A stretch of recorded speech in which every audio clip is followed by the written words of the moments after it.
This is the Group 2 Java ISAM 3314 group project.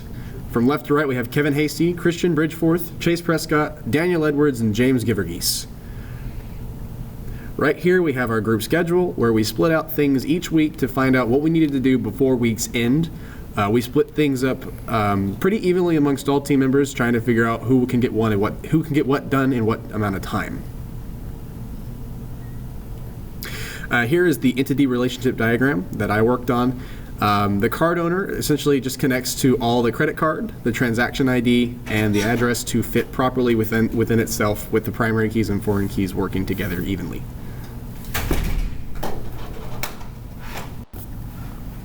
So here we have our class diagram. As you can see, we have our address table, card owner table, credit card table, and transaction table. And you can see that the address is connected to the card owner. It's a one-to-one relationship. Card owner to credit card is one-to-many. Credit card to transaction is one-to-many.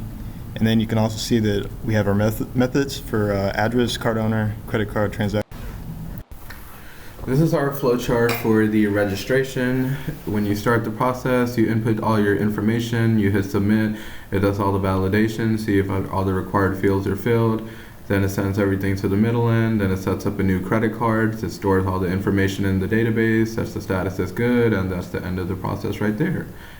And now we have the payment flowchart. You input all your information, you hit submit, it does all the validations, and then you send all your information to the middle end. If the validation passed, then it checks more validations against the credit cards in the database to see if everything matches.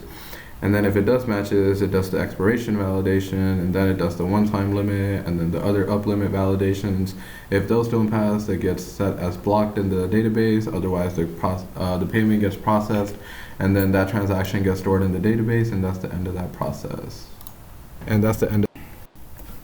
Alrighty, here we have the registration and payments page. This is where the customer is going to input the information that they're actually going to register the credit card for. We have front-end validation for the registration that catches certain things like formatting for the date of birth and the phone number.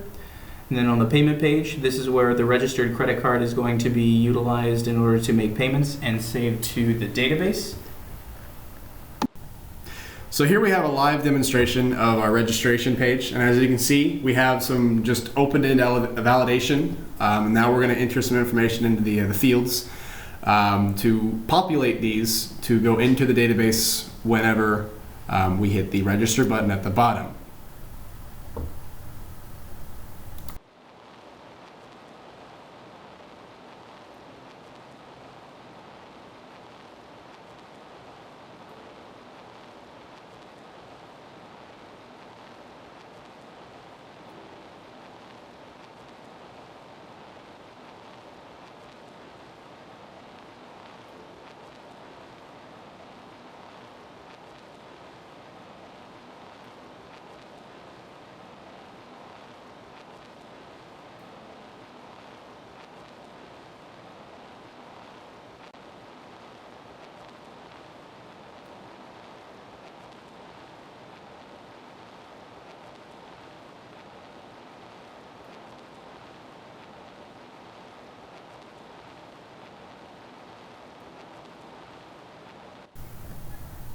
So now we have all of our information input, and so now we're going to go to the database and we're going to refresh it.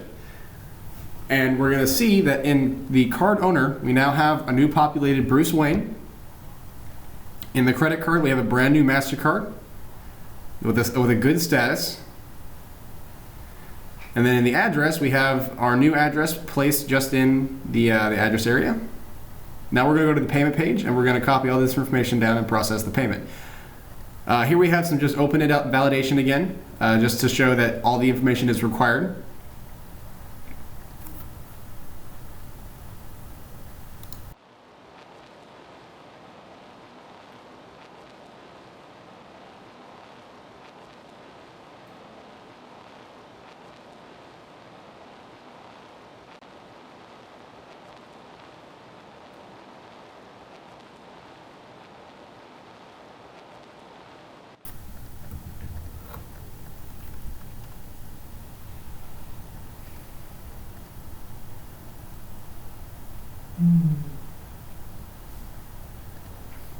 So here we have the transactions finished.